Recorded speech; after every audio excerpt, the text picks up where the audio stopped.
Greetings and salutations, everybody. My name is Hope, and I am currently in recovery from anorexia. This is going to be part one of a multiple-part series, and I don't know how long this is going to be.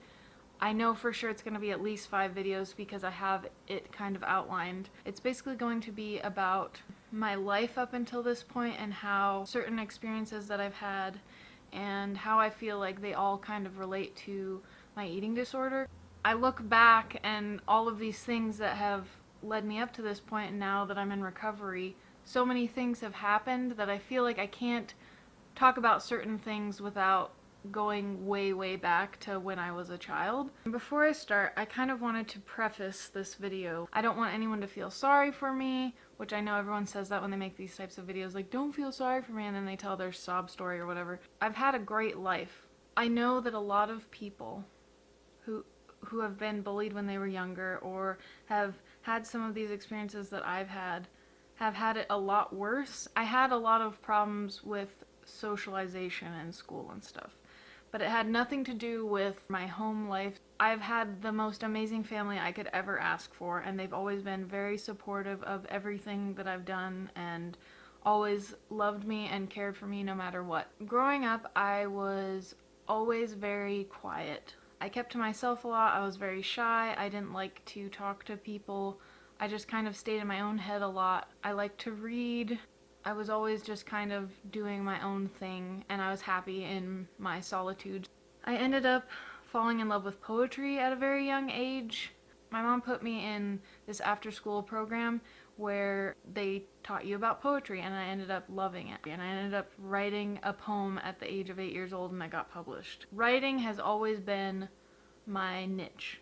Besides that I was very shy apart from a lot of the other kids, I noticed that I was always a lot bigger than the other girls in my class. Like, a lot of them were very petite, and they had these really small little bodies, and they were very short, and I was always a lot taller, and my body was always just a lot bigger. Like, I was always a bigger girl, and no one ever let me forget it. I was bullied a lot for it. The guys made it very clear that they were pretty much repulsed by me.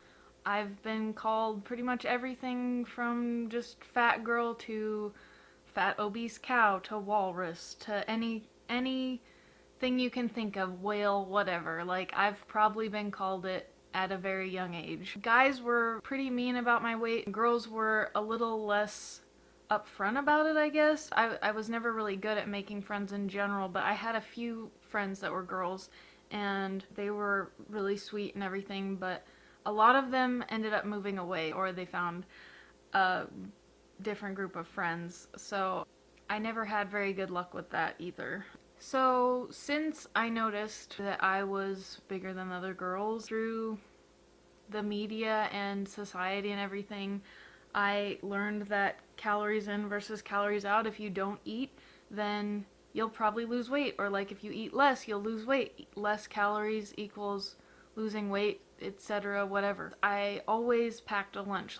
At school, during lunchtime, I would give my lunch to other kids. Whatever I had, whether it was crackers or a sandwich, I would give it away to other kids. Most of them would just say thank you, but some of them would be like, well, aren't you hungry? Aren't you gonna eat it? And I'd be like, no, I'm fine. I mean, of course, I was hungry. I wanted to eat the food, but I felt guilty eating in front of everybody because obviously if someone saw me eating, oh, the fat girl's eating, of course she is, because she's gotta eat, you know, to keep up her figure. From a super young age, I felt shame for eating because I was a bigger girl. My grandma always has lived right down the road from me. She's literally like right down my driveway. And so after school every day, my parents would still be at work, and I would go to my grandma's house, and sometimes my cousin would be with me. I feel like a lot of grandmas are like this. They like to love with food. Like, that's just what they do. They're like, can I make you some food, or can I give you this, or like, you had a hard day, here, I'll give you some cookies or whatever. And it's just like, it's not a bad thing, it's just a thing. And I and my cousin both, we look back on it, and my grandma just like couldn't feed us enough. Her and I could eat a whole frozen pizza that my grandma would make, and we'd each eat a half, and then sometimes we'd eat more. Cookies or whatever my grandma had, she'd make us grilled cheese sandwiches, ramen noodles, anything we wanted. I, of course, really internalized this. I noticed how the food made me feel. I noticed that I could self-medicate with food, and it was comforting.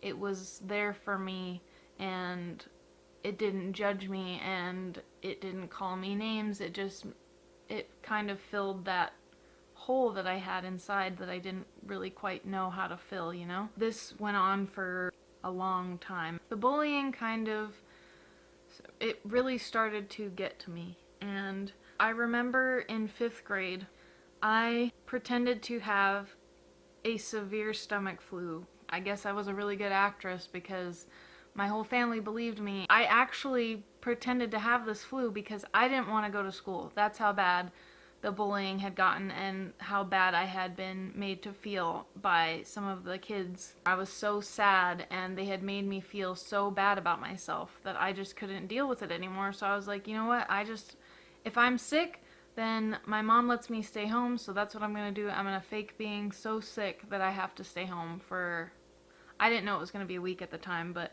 for the foreseeable future. During this time that I was homesick, I had to pretend that I was so sick that I couldn't eat. Since I didn't have a fever, I had to show that I was sick somehow. Well, when my parents weren't around, I would basically go to the kitchen and just eat and eat and eat, because I was so hungry, because whenever they were around, I wasn't eating, and when they were eating, I wasn't eating, so I kind of had to sneak food. So I remember specifically one of the nights they had ordered pizza and breadsticks from my favorite place. It was this local place. I remember it smelling so good when they were eating it, but I had to pretend like I was in pain and I couldn't eat with them. I think they either went to bed or something where they couldn't see what I was doing in the kitchen, and there was leftover breadsticks. I just opened the fridge and I just shoveled them in my face. I couldn't eat them fast enough. I was just ravenous, and I remember after eating them, I just cried. I went into my room and I just cried because I felt terrible about myself. I thought, wow, you can't even fake a stomach flu. You just ruined everything. If they find out that you ate the breadsticks, you're done for. You're gonna have to go back to school, and I mean, you couldn't even keep it together to not eat those breadsticks? What's wrong with you? Anyway, I ended up going back to school after that week, and I came clean to my parents and told them what really was going on, that I wasn't actually sick, that I just was being made to feel so bad at school that I didn't want to be there, and I knew that if I faked being sick that I would be able to stay home. So, of course, my mom and dad wanted to go to the school and be like, I can't believe that you're letting her be bullied like this, whatever. And I'm like, no, don't do that, please, God, no. They ended up going to the school counselor, and she recommended actually that I go to a child psychologist. So then my mom took me to go see that guy, and he was really nice and everything, but he ended up putting me on Paxil, which is depression medication, and I did not like that at all, but I mean, it was what we thought needed to be done at the time. I think it was only for like a year maybe. After I stopped seeing that child psychologist and I was off the depression medication, things were okay. I still got made fun of, but I feel like the bulk of it was probably like 4th through 6th grade. And then 7th and 8th grade. 7th grade, yeah, people were still kind of assholes, but then 8th grade was pretty good. And like the majority of 8th grade was pretty good. And I had found a couple friends that seemed to stick around, like they didn't move away. I don't know if other countries have this, but in America, when you go from 8th grade to 9th grade, they call it 8th grade promotion or 8th grade graduation or whatever, and it's basically you moving on from middle school to high school. They had this 8th grade graduation dance, and I remember I was at the dance with a couple of my friends, and so this girl that I wasn't really friends with, but I knew who she was, obviously. My class wasn't that big. She came up to me and she was like, we're gonna call him Fred. And she said, Fred really wants to dance with you. And I'm like, what? I mean, Fred wasn't one of the guys that I had a crush on, but he was cute, you know? And I, of course, was like completely blown away by this because no guys had ever shown any interest in me.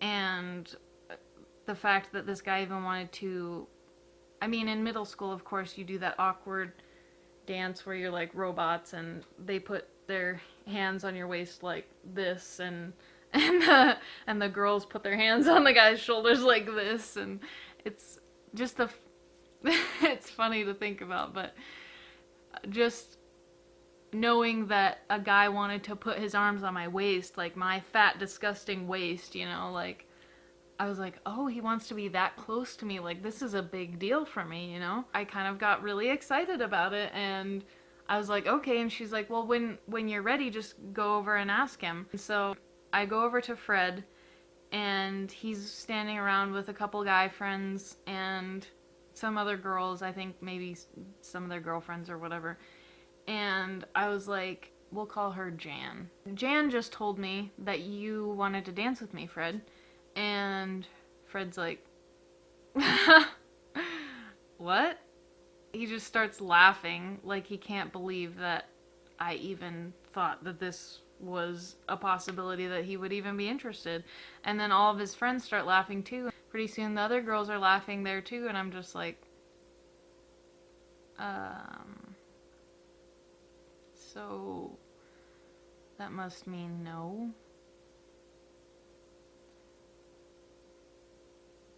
And I just remember the way that he looked at me, and the way that his friends looked at me, and it just, when I think about it too much, it brings me back to that spot specifically, and it hurts to talk about. I'm not gonna sit here and cry on camera about it because it's pointless, but I just remember how that made me feel.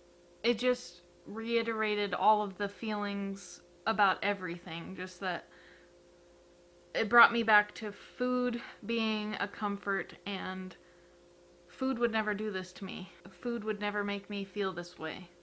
And why do people make other people feel this way, you know? I went home after that, and I don't remember what I ate exactly, but I ate a lot. After that experience, I thought, this probably wouldn't have happened if I had been thinner. That's what my thought process was. So I need to take this summer and lose as much weight as I can. And that's what I did. So I'm gonna start my next video with the summer after 8th grade, going into my 9th grade year, and talk about my high school experience. Thank you guys for watching, and stay tuned for that video next week. Stay strong in the fight against stupid eating disorders. I'll see you next week. Alright, bye.